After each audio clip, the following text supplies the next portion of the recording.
ஈரானில் ஒரு கட்டடத்திலிருந்து வெடிக்காத குண்டு ஒன்று அகற்றப்பட்டது. GBU-31 JDAM ரக குண்டு என்று ராணுவ நிபுணர்கள் பிபிசியிடம் தெரிவித்தனர். அனைவருக்கும் வணக்கம்.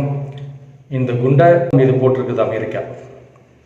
அதோட மாடல் நம்பர் என்னென்னு நீங்கள் அந்த காணொலியில் நீங்கள் பார்த்துருப்பீங்க.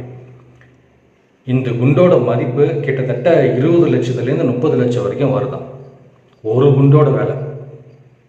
இப்போ இந்த குண்டை எடுத்து போயிட்டு ஈரான் அரசாங்கம் செயலிழக்க செய்யணும். இப்போ எடுக்கும்போதே வேறு ஏதேனும் அசம்பாவிதம் நடந்திருக்கா, அதற்கான மிகப்பெரிய ஒரு பின்விளைவை ஈரான் சந்திக்க வேண்டியிருக்கும்.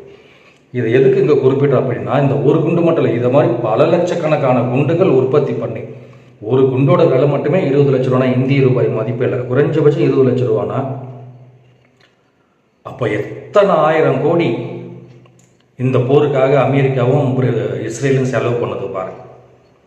இவர்கள் தான் இந்த உலகத்தை, இந்த வல்லாதிக்க நாடுகள் தான் உலகத்தை காப்பந்து பண்ணுவாங்க. நாம் அதை நம்பணும். உலகத்தில் எவ்வளவோ வறுமை மிக்க நாடுகள், எவ்வளவோ வறுமையில் வாடுகின்ற உயிரினங்கள், மனிதர்கள் வாழறாங்க. அவர்களுக்கெல்லாம் எந்த பதிலும் கிடையாது.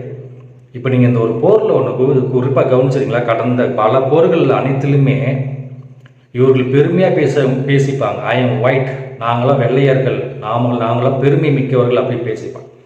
இந்த உலகத்தில் நடந்த அனைத்து போர்களுக்குமான அடித்தளம் இட்டது யாருன்னா அது வெள்ளையர்களாக தான் இருக்கும். ஆப்பிரிக்காவில் எல்லாம் கருப்பர்கள் வாழறாங்கன்னு சொல்கிறாங்க. ஆனால் என்றைக்காவது ஒரு நாள் ஆப்பிரிக்கா நாட்டினர் போரில் ஈடுபட்டிருக்காங்களா, சண்டையில் ஈடுபட்டிருக்காங்களா, இந்த மாதிரி அடுத்த நாட்டை போயிட்டு வெடிகுண்டு வீசி தகர்த்துக்கிறாங்களா அப்படின்னு நம்ம சிந்திக்கணும். நீங்கள் ஆப்பிரிக்காவில் உள்நாட்டு போர் நடக்குது, சூடானில் நடக்குது, நீங்கள் பல நாடுகள் நடக்குதுன்னா அதுக்கு எல்லாத்துக்கும் காரணம் இந்த வெள்ளையர்களாக தான் இருக்கும். அங்கே இருக்கிற கனிம வளங்களை சுரண்டணும், அங்கே இருக்கிற நில வளங்களை சுரண்டணும், இவர்கள் பண்ண வேலையாக தான் இருக்கும். இப்போ கூட இப்போ இங்கே நடக்கிற போகிற ஈரான், இஸ்ரேலு, அமெரிக்கா போகிற எல்லாமே இந்த வெள்ளையர்கள் பண்ணுறதா. இங்கே நிற வேற்றுமைக்காக நான் சொல்லலை. வெள்ளை என்ற நிறம் பெருமை மிகு அப்படின்னு ஒரு மார்த்தட்டி பீர்த்தி கொண்டார்களோ, அந்த வெள்ளை இனம் தான் இன்றைக்கு இந்த உலகத்தில் பல்வேறு விதமான அழிவு பாதையை கொண்டு போயிட்டு சேர்ப்பது. இந்த ஒரு குண்டுக்கான விலையே 20 லட்சம் 30 லட்சம்னாக்கா, பல்லாயிரக்கணக்கான ரூபாயை போட்டு ஒரு நாட்டை அழிச்சு, இந்த இருக்கிற மனிதனுக்கான ஒரு பூமி பற்றி அழிச்சு இவர்கள் என்ன சாதிக்க போகிறார்கள் அப்படின்றத கேட்பதற்காக தான் இந்த பதிவு.